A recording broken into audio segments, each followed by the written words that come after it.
Assalamualaikum warahmatullahi wabarakatuh. My name is Nur Yanti. I will explain about methodical history of language teaching.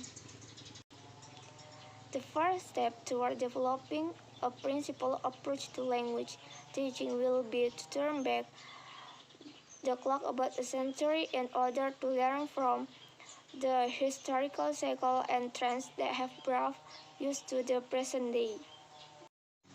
The first, approach, method, and technique.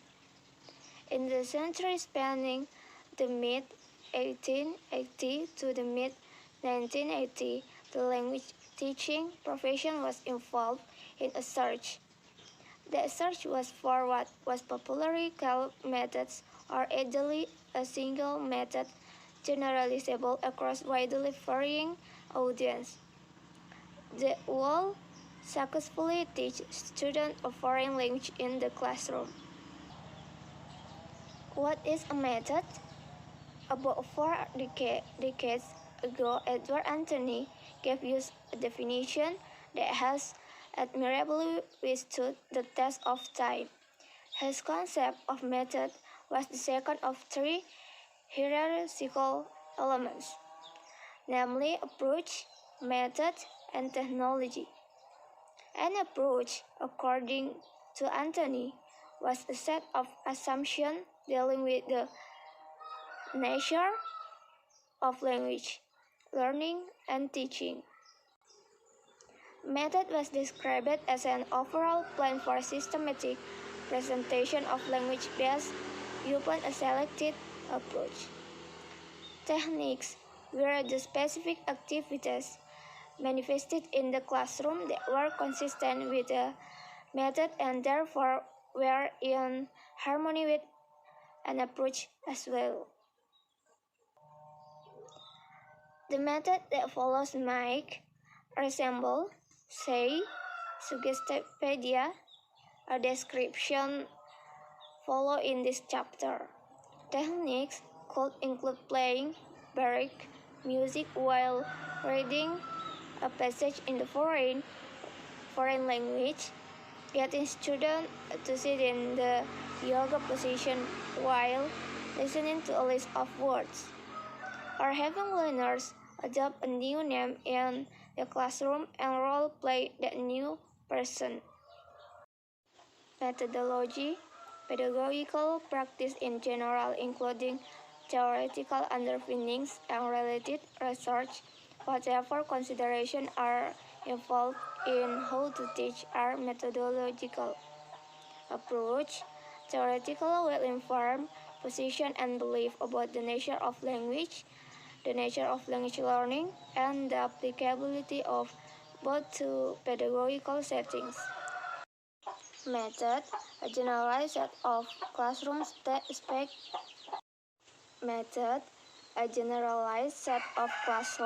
specification for accomplishing linguistic objectives. Methods tend to be concerned primarily with teacher and student roles and teachers, and secondarily with such features as linguistic and subject matter objectives, sequencing, and materials. They are almost always thought of as being broadly applicable to a variety of audiences in a variety of contexts.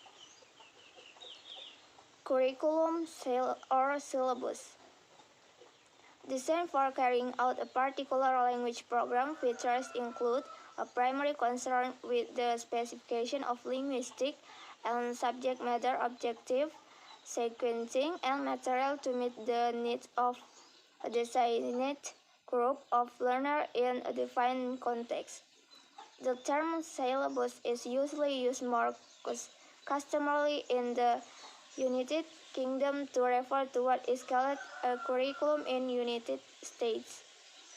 Techniques, also commonly referred to by other terms, any of a wide variety of exercise, activities, or tasks used in the language classroom for realizing lesson objectives. The second, changing winds and shifting sands. A glance through the past century or so of language teaching will give an interesting picture of how varied the interpretation have been of the best way to teach a foreign language. Teaching methods as approaches in action are of course the practical application of theoretical findings and position. Albert McWhorter saw this changing winds and shifting sands as a cyclical pattern in which a new method emerged about every quarter of a century. Each new method broke from the old but took with it some of the positive aspects. The third, the grammar translation method. In the Western world, foreign language learning in schools was synonymous with the learning of Latin or Greek. Latin, thought to promote intellectuality through mental gymnastics, was until relatively recently held to be indispensable to an adequate higher education. Prater and Self-Murcia listed the major characteristics of grammar translation. 1. Classes are taught in the mother tongue with little active use of the target language. 2. Much vocabulary is taught in the form of lists of isolated words. 3. Long, collaborated explanation of the intricacies of grammar are given.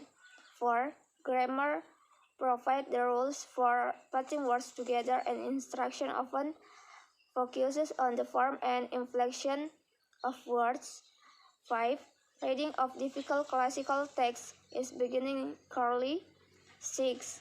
Little attention is paid to the content of texts, which are treated as exercise in grammatical analysis.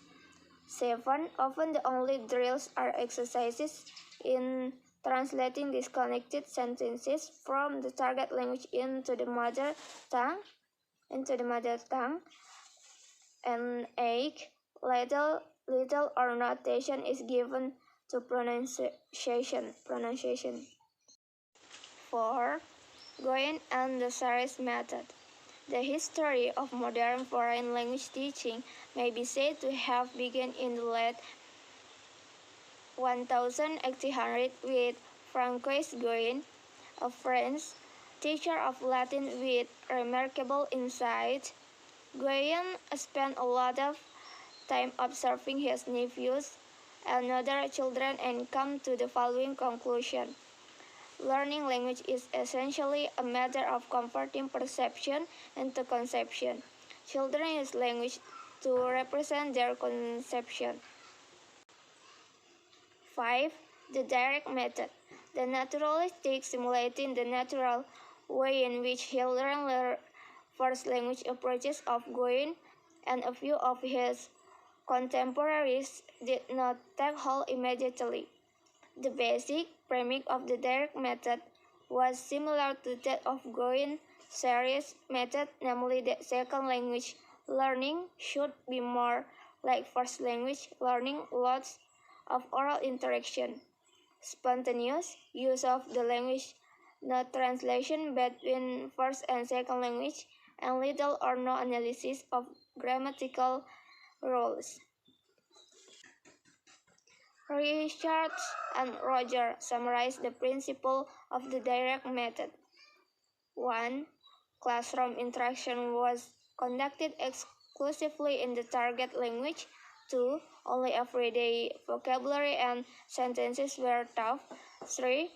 Oral communication skills were built up in a carefully threaded progression organized around question and answer exchanges between teachers and students in small, intensive classes. 4. Grammar was taught inductively. 5. New teaching points were taught through modeling and practice. 6. Concrete vocabulary was taught through demonstration, object, and pictures. Abstract vocabulary was taught by association of each case. 7. But speech and listening comprehension were tough. 8. Correct pronunciation and grammar were emphasized. 6. The audiolingual method. Characteristic of these courses was a great deal of oral activity, pronunciation and pattern drills, and conversation practice with virtually none of the grammar and translation found in traditional cases.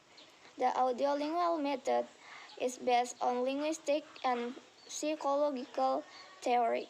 The characteristic of the ALM may be summed up in the following list. 1. New material is presented in dialogue form.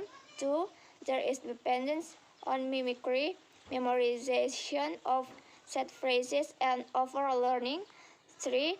Structures are sequenced by means of constructive analysis and tough one at a time. 5.